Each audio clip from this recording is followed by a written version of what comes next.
যারা ভেবেছিল 2018 সালে জামাত ইসলাম শেষ, আজ 2024 পেরিয়ে 26 সাল।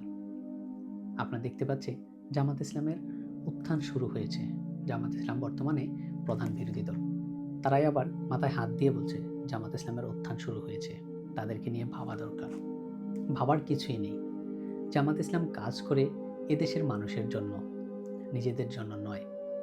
জামাত ইসলামকে যারা শেষ করে দিতে চেয়েছিল তারাই আজ শেষ হয়ে গিয়েছে। আর কেউ এই কাজ করতে সাহস করবেন না। তারা এই দেশের ইনসাফ কায়েমের জন্য, ইসলাম কায়েমের জন্য কাজ করে যাচ্ছে, চেষ্টা করে যাচ্ছে। এদেশের মানুষ তাদেরকে গ্রহণ করে নিয়েছে। তাদেরকে খুন, গুম, হামলা, মামলা করে থামানো যায়নি। একসময় আওয়ামী লীগ আমলে যখন আমরা রাস্তায় উঠতাম, তখন আমাদের জন্য রাস্তা কাটা ছিল। 2024 গণ অভ্যুত্থানের পর এই রাস্তায় আমাদের জন্য ফুল বিছিয়ে দেওয়া হয়েছে।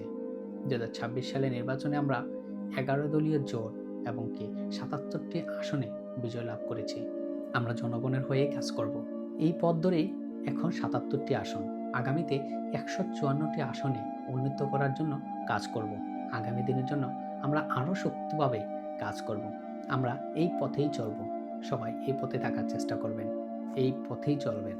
এদেশে ইনসাফ এবং ইসলাম কায়েম হবেই হবে ইনশাআল্লাহ। আসসালামু আলাইকুম ওয়া রাহমাতুল্লাহি